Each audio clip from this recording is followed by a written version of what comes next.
Continuando nosso segundo vídeo, artigo 16. Homens e mulheres de maior idade, sem qualquer restrição de raça, nacionalidade ou religião, têm o direito de contrair matrimônio e fundar uma família. Gozam de iguais direitos em relação ao casamento, sua duração e sua dissolução. Sem restrição de qualquer raça, nacionalidade ou religião. Essas restrições aqui, elas são exemplificativas, né? Sem qualquer restrição, né? Tem o direito de contrair matrimônio. Questão: a declaração diz maior de idade, mas nós sabemos que há culturas para esse mundo afora, para esse Oriente de meu Deus, que lá os pais arranjam casamentos, forçam, né, crianças a se casarem. Existe toda essa situação, né? Mas como eu falei, os direitos humanos são adquiridos progressivamente. Mas guardemos a letra, pelo menos, desse inciso, né? Homens e mulheres de maior idade, sem qualquer restrição de raça, nacionalidade ou religião, têm o direito de contrair matrimônio e fundar uma família. Gozam de iguais direitos em relação ao casamento, sua duração e sua dissolução. 2. O casamento não será válido senão com livre e pleno consentimento dos nubentes. No casamento forçado é passível de nulidade, né? A família é o núcleo natural e fundamental da sociedade e tem direito à proteção da sociedade, do Estado. Questão de concurso: a família tem proteção expressa na Declaração Universal dos Direitos Humanos? Sim. Artigo 16. A família é protegida, ela tem direito à proteção da sociedade e do Estado. Artigo 17. Todo ser humano tem direito à propriedade, só ou em sociedade com os outros.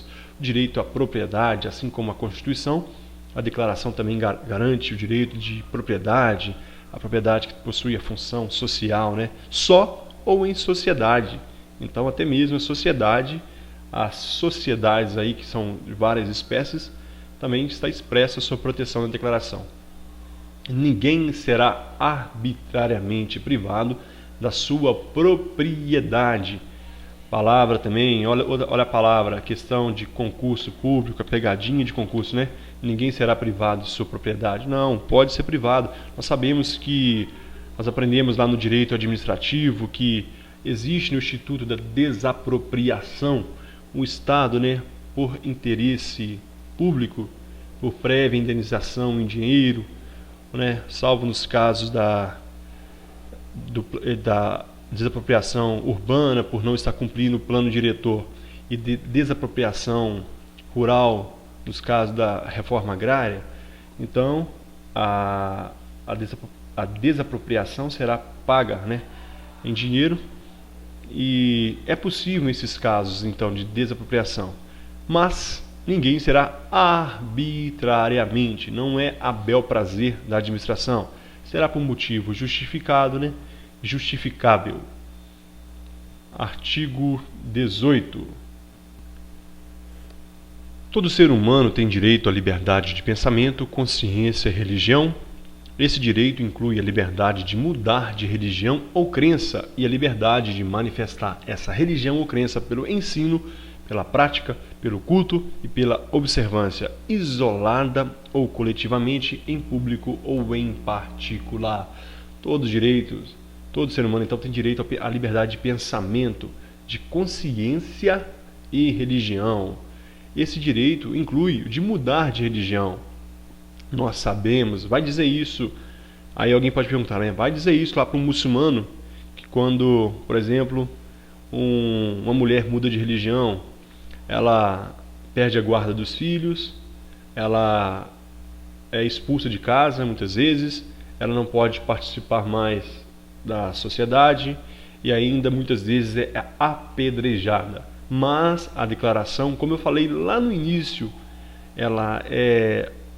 o interesse da declaração é que progressivamente esses direitos sejam implantados, mas devemos guardar que isso inclui o direito à liberdade de mudar de religião ou crença e a liberdade de manifestar essa religião ou crença pelo ensino, também no ensino, pela prática, pelo culto e pela observância, isolada ou coletivamente, em público ou em particular. Você pode manifestar sua fé, sua religião isolada, coletivamente, em público. Lembrando que a Constituição garante, né, o direito também à religião, e lembrando que o Estado não pode, né, manifestar seus interesses nas religiões, né, ou em grupos religiosos ou igrejas, nem subvencionar. Artigo 19. Todo ser humano tem direito à liberdade de opinião e expressão.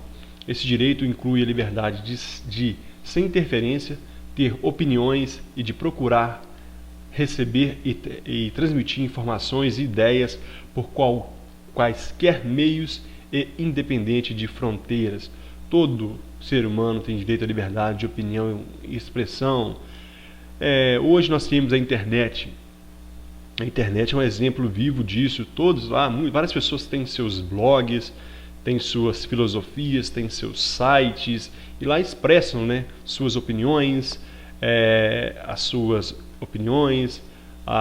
liberdades, seus desejos. E todo também tem o desejo de receber e transmitir informações, ideias, por quaisquer meios, independente de fronteiras. Não há fronteiras e não há, por exemplo, se eu quero transmitir aqui, eu posso criar um site, por exemplo, e que esse site seja transmitido lá no Afeganistão e lá eu pregue o cristianismo, por exemplo. Vai ser um absurdo lá, mas eu tenho direito e eu estou protegido pela Declaração Universal dos Direitos Humanos. Não há limite de fronteiras. Artigo 20. Todo ser humano tem direito à liberdade de reunião e associação pacífica. Outra questão de concurso público, todos têm liberdade de reunião e associação. Pode cair na prova, sim. Todos têm direito a quaisquer liberdades, né? Qualquer liberdade de reunião e associação. Não. É vedada a associação de caráter paramilitar. Então, associação pacífica.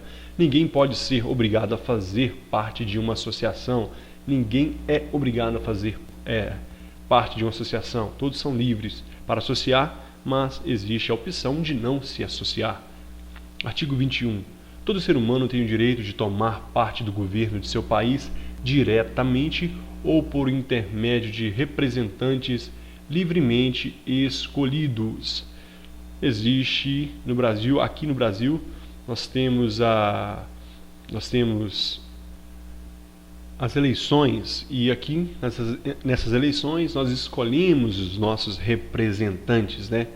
Porque a nossa Constituição prevê que é dessa forma. Então, se você quer tomar posse do governo, você pode, você se filia a um partido, você se candidata e você pode ser um escolhido, né? Que os eleitores livremente escolherão também. Todo ser humano tem igual direito de acesso ao serviço público do seu país. E há alguns remédios constitucionais que garantem, né? Por exemplo, direito de petição. Nós temos que é um direito, né? Não é somente uma garantia, mas também é um direito, o direito de peticionar as autoridades. Se a coleta de lixo de sua rua está mal feita, você faz uma petição por escrito lá ao responsável e ele vai tomar as providências. A vontade do povo será a base da autoridade do governo. Questão de concurso público. Qual é a base da autoridade do governo?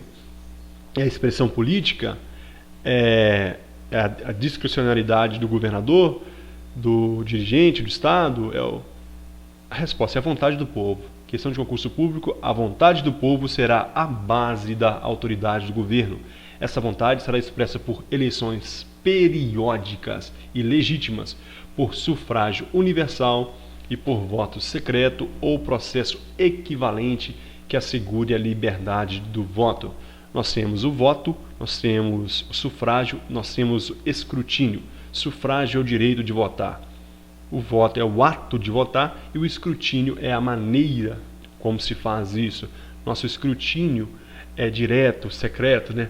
É o voto. Nós temos o nosso voto periódico de 2 anos, a 4 anos, em 2 anos prefeitos, vereadores, depois mais 2 anos deputados, presidentes, executivo a nível nacional, né?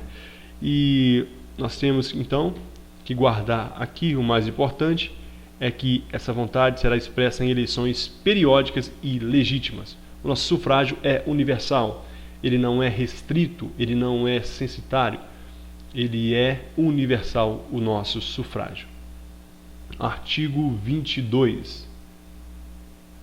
Todo ser humano, como membro da sociedade, tem direito à segurança social e à realização pelo esforço nacional, pela cooperação internacional e de acordo com a organização e recurso de cada Estado dos direitos econômicos, sociais e culturais indispensáveis à sua dignidade e ao livre exercício da sua personalidade. Quando nós falamos de segurança social no Brasil, nós lembramos da Seguridade Social, que todos têm direito à previdência social, todos têm direito, aqueles necessitados têm direito à assistência social. Então, todo ser humano que está em uma certa sociedade, membro de uma determinada sociedade, ele tem direito a essa segurança social, né? E também realização pelo esforço nacional e pela cooperação internacional de acordo com a organização e recursos de cada Estado. Isso aqui é interessante, recursos de cada Estado, né?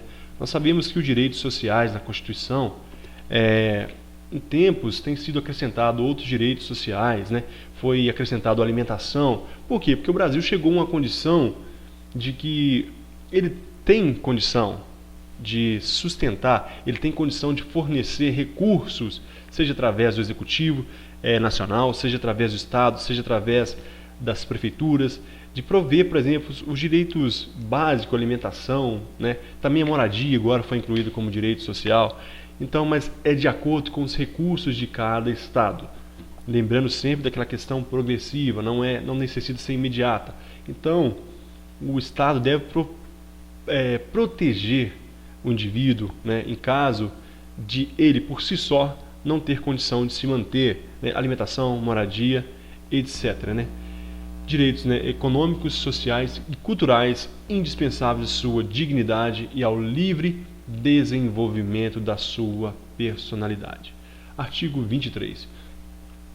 Todo ser humano tem direito ao trabalho, à livre escolha de emprego, às condições justas e favoráveis de trabalho e à proteção contra o desemprego. Lembrando que essa proteção contra o desemprego, nós temos o seguro-desemprego, nós temos a previdência social, né? Nós temos aquelas questões do direito previdenciário, né? Que é o período de carência, que ele está protegido. Então, todos têm direito ao trabalho, à livre escolha de emprego. Mas nós sabemos que na Constituição existem aquelas normas constitucionais de eficácia contida. Por exemplo, todos têm direito à profissão, né? Mas a lei vai definir as questões relacionadas a essa profissão. Por exemplo, para ser médico, eu posso chegar e falar agora eu sou médico, eu vou atender a consulta? Não, eu tenho que fazer um curso de medicina, eu tenho que ter o meu CRM, eu quero ser um advogado, então eu tenho que passar na OAB, para me ser um juiz, eu tenho que ser bacharel em direito. Então, tem essas questões que devem ser observadas. Mas, em geral, todos têm direito ao trabalho e à livre escolha de emprego. 2. Todo ser humano, sem qualquer distinção, tem direito a igual remuneração por igual trabalho. Igual remuneração por igual trabalho. Por exemplo, eu sou auxiliar administrativo de uma repartição. E na minha repartição existe 10 funcionários. Eu, uma mulher, um deficiente, um idoso, todos fazendo o mesmo trabalho. Então, não pode haver diferença entre o homem e a mulher, o deficiente, etc. Todo ser humano que trabalhe tem direito a uma remuneração justa e satisfatória, que lhe assegure, assim como a sua família, uma existência com a dignidade humana e que se acrescentarão, se necessário, outros meios de proteção social. Esses outros meios, você adquirindo uma remuneração satisfatória, você vai pagar um plano de saúde, você vai pagar, muitas vezes, né, aqueles condomínios pagam a segurança particular. Esses são outros meios de proteção social que são acrescentados devido a uma remuneração satisfatória, né? Mas ela deve ser justa, ela não precisa ser também, não garante aí a declaração que a pessoa deve receber tantos por cento, deve receber X ou Y, mas essa remuneração deve ser justa e satisfatória e deve assegurar então um padrão de existência compatível com a dignidade humana. acrescentando outros meios de proteção. Artigo 24. Todo ser humano tem direito a repouso e a lazer, inclusive a limitação razoável das horas de trabalho e férias periódicas remuneradas. Lazer, limitação razoável então das horas de trabalho e férias periódicas. Cada profissão tem suas escalas, tem seu horário, mas o lazer e as férias periódicas remuneradas, aquele terço de férias no mínimo, né, é garantido também. Todo ser humano tem direito a um padrão. Todo ser humano tem o direito a um padrão de vida capaz de assegurar a si e a sua família saúde e bem-estar, inclusive alimentação, vestuário, habitação, cuidados médicos e os serviços sociais indispensáveis e direito à segurança em caso de desemprego, doença, invalidez, viuvez, velhice, outros casos de perda dos meios de subsistência fora do seu controle. Um detalhe a ser observado, se a gente for ver o salário mínimo hoje e você for comparar alimentação, vestuário, habitação, acabou. Só aí já foi o salário mínimo embora, né? Mas aos poucos, né? Periodicamente, gradativamente, esse salário deve ter sua correção, né? Deve ter seu aumento acima da inflação, para que, com o passar do tempo, todos esses direitos sociais, né, sejam acrescentados. Então, parágrafo 2º, artigo 2, né, o inciso 2. A maternidade e a infância têm direitos a cuidados e assistências especiais. Todas as crianças nascidas dentro e fora do matrimônio gozarão da mesma proteção social. Então, a maternidade e a infância têm direito a cuidados especiais. Maternidade e infância. Hoje se você assistir, ligar a televisão, você vai ver aqueles hospitais pelo Brasil afora, onde a mãe muitas vezes fica numa cadeira horas e horas e horas para dar à luz. Não existe, né? Então está muito aquém daquilo que preconiza a declaração. Mas está expresso: a maternidade, a infância, cuidados especiais. E lembrando que as crianças adotadas, né, as adotivas, também aquela que nasceu fora do casamento, né, mas mora com um dos pais, todos têm a mesma proteção social. Artigo 26. Todo ser humano tem direito à instrução. A instrução será gratuita, pelo menos nos graus elementares e fundamentais. A instrução elementar será obrigatória.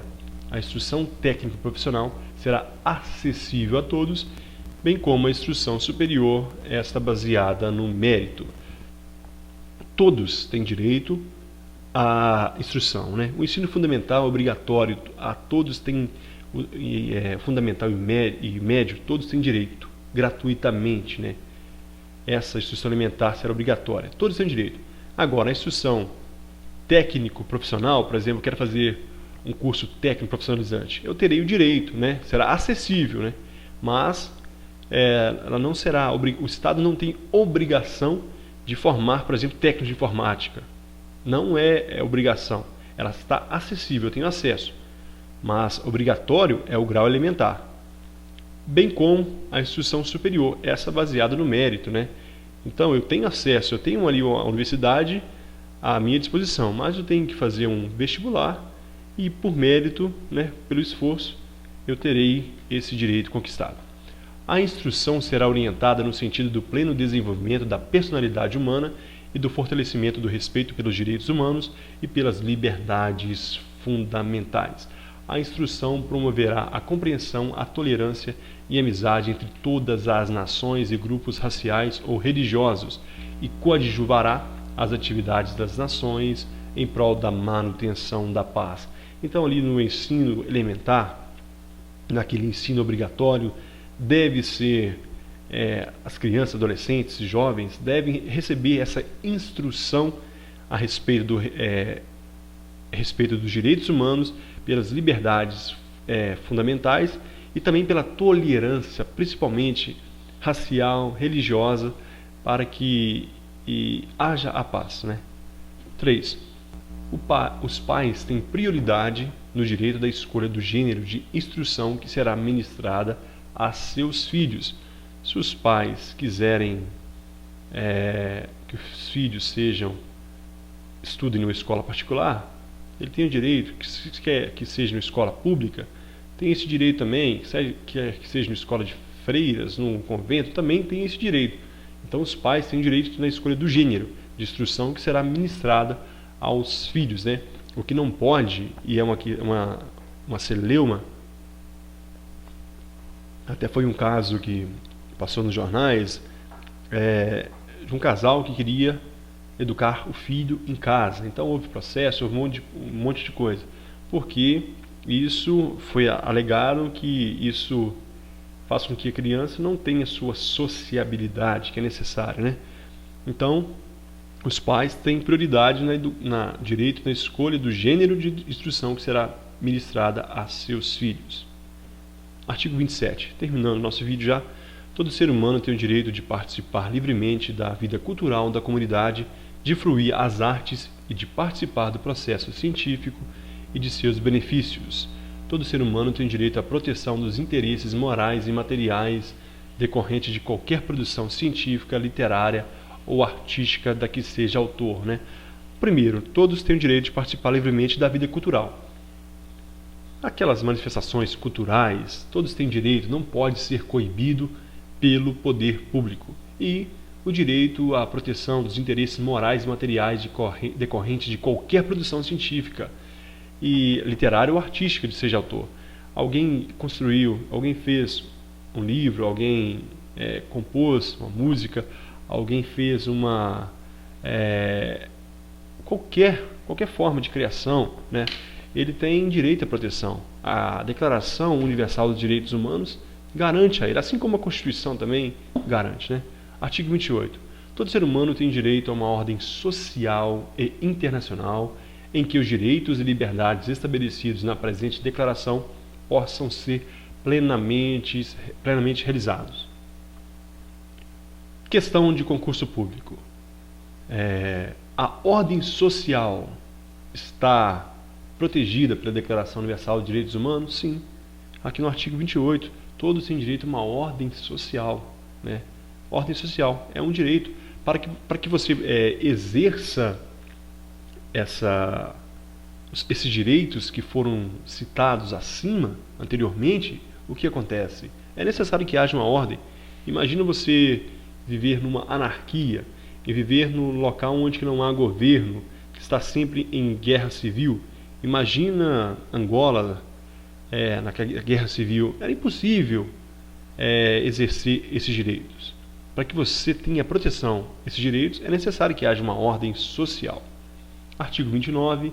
Todo ser humano tem deveres para com a comunidade em que o livre e pleno desenvolvimento da sua personalidade é possível. Não só direitos, mas todo ser humano tem deveres para com a comunidade. No exercício de seus direitos e liberdades, todo ser humano estará sujeito apenas às limitações determinadas pela lei, exclusivamente com o fim de assegurar o devido reconhecimento e respeito de direitos e liberdades de outrem e satisfazer as suas justas exigências da moral, da ordem pública e do bem-estar de uma sociedade democrática. Então, pessoal, esse 2, o que nós devemos guardar? Questão mais possível de cair na prova, né? Todo ser humano está sujeito apenas às limitações determinadas pela lei. Por exemplo, imagina que um policial chega à porta de sua casa e diz que hoje você não pode sair de lá, tem que ficar dentro de casa hoje, porque por motivo qualquer, ele não pode fazer isso porque isso não está previsto na lei. Então, no exercício dos seus direitos e liberdades, todo ser humano estará sujeito apenas às limitações determinadas pela lei. E o 3. Esses direitos e liberdades não podem, em hipótese alguma, ser exercidos contrariamente aos propósitos e princípios das Nações Unidas. Os propósitos e princípios da ONU é a liberdade, é a igualdade, é a fraternidade, é a paz. Então você não pode usar esses direitos que você tem para tentar tomar um poder de um país, por exemplo. Não pode, de maneira autoritária, de maneira de conduzir uma manifestação de rebeldia. Então os direitos essas liberdades não são libertinagens. Devem ser usadas, cada direito respeitando os outros direitos e respeitando os princípios das Nações Unidas. Último artigo, artigo 30. Nenhuma disposição da presente declaração pode ser interpretada para o reconhecimento a qualquer Estado, grupo ou pessoa do direito de exercer qualquer atividade ou praticar qualquer ato destinado à destruição de quaisquer dos direitos e liberdades aqui estabelecidos. Os direitos supracitados não podem vir ao encontro dos princípios da Declaração Universal dos Direitos Humanos, né, e não pode ainda, de forma alguma, beneficiar grupos ou pessoas, né, para que elas possam praticar qualquer ato destinado à destruição dos direitos e liberdades aqui estabelecidos. Esses direitos, eles formam um grupo, um todo de direitos. Um direito não pode destruir outras liberdades, não pode destruir outros direitos. Essa foi a Declaração Universal dos Direitos Humanos. Foi um prazer estar com vocês mais esse trabalho. Boa sorte nos estudos e até a próxima. Valeu!